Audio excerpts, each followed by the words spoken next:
Hello, welcome back to Broyhill on Aviation Leadership. This week in the Leadership Trait series, we'll look at the leadership trait of vision. We'll see what it means and give you an anecdote on how it's been applied. So, with no further ado, let's get started. The definition of vision, according to Merriam-Webster, comes in two forms. You could call them the real and the unreal.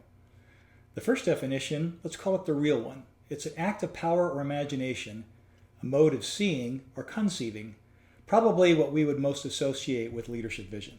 The second, a little bit more supernatural, if you will, it's unusual discernment or foresight, direct mystical awareness of the supernatural, usually in visible form. So let's stick with the first one and dive a little deeper. So what does vision look like from a leadership perspective? General Perry Smith, in his landmark book Taking Charge, published way back in 1986 and still applicable, says the great leaders of our time have not only been effective operators and decision makers, but also people of vision who have had a marvelous sense of what was possible, how to set and articulate goals, and how to motivate their people to strive successfully for these goals. Great leaders, he says, tend to be great planners. So Smith is equating leadership with planning. Now McCrimmon, maybe a little bit more general. He said, visionary leadership paints an inspiring picture of what an organization can become. It points toward a new future, a change in direction, and hence provides leadership. So according to McCrimmon, we would see leadership as more than a planning thing. It's like a long-range objective, a long-range vision, and pardon me for being redundant, but a long-range picture, if you will, of what the organization can become, and the leader providing a way to get the organization from where it is to that place.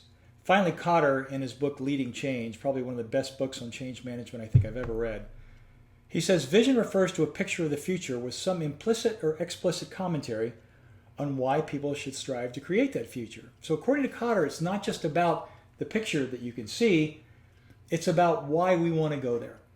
So three different takes on what leadership vision actually looks like. So now we get into the statistics, and here we see a very interesting anomaly.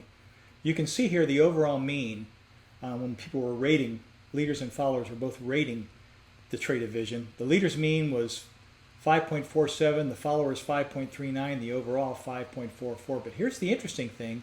Levine's value of F was significant with a P of 0.05, which meets our criteria. So what does that mean? It means that the mean between the leaders and the followers is statistically different, i.e., they're thinking about this differently. And then you look at the rankings and you can pick up on that.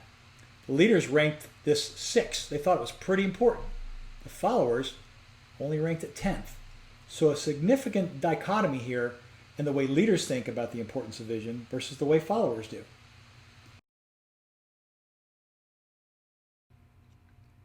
For the analogy for the leadership trait of vision, I'm going to revert to my Air Force days once again.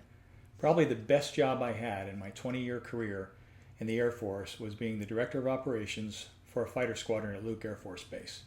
Think chief pilot for a fighter squadron. That was essentially the job. Fantastic position, loved every minute of it. Now very shortly after I took over my job, the squadron commander, who was the same Rue Kesterson I mentioned in the module on credibility, came into my office and he sat down and he shut the door and he goes, I have a vision for our squadron. He said, I want us to be the best squadron on base. And I remember thinking, yeah, well, hey, Rube, that's what I want to do too. Of course that's what I want to do. And he looked at me and said, you don't understand. The ORI is coming here in a few months and I want us to kick ass. I want us to be the best squadron on base. Now, ORI stands for Operational Readiness Inspection. It is the most in-depth look from an inspection perspective that any Air Force unit typically gets. Basically, the unit is under a microscope for a period of time, usually lasts a week. The inspection team goes through all your procedures. Think ISBEO audit, only 2 or 3 times more in depth. They go into all the procedures. They talk to everybody. They go through your records. They make sure you are performing optimally. And they even get in the airplanes and fly with you as well. So we spent the few months' time we had before the inspection getting ready. We did just that. We tightened our procedures. We tightened our documentation. We made sure we were doing things the right way. The inspection team showed up, and interestingly enough, a former colleague of mine who had been promoted to colonel was on the team. They dug through our records, and our procedures and talked to all of our people over the course of the week they were there. 2 weeks later, the inspection reports were released, and we had straight outstandings across the board. We were by far the highest rated squadron on base. Later on, it turned out we were the highest rated squadron in the command, and that's like 23 wings, 11 bases, and 65,000 people. And I can't claim credit for it. The squadron can claim some credit for it, but the point is, it was Rue's vision, a clearly articulated vision that gave us a point to get to and gave us the inspiration, the tools to get there that made it happen. Thank you for tuning in to this episode on the Leadership Trait of Vision. If you want to get notifications when these new episodes are released, feel free to hit the subscribe button down there at the bottom of the page, and by golly, you'll get them. It's like magic. Also, if you'd like to read more about how the trait of vision was manifested by some fantastic leaders in our industry, you can buy the book that appears here on the page. Available at online retailers and certainly available through my website. Anyway, thank you again for tuning in. Join us again next week. In the meantime, take care, stay healthy, and tailwinds.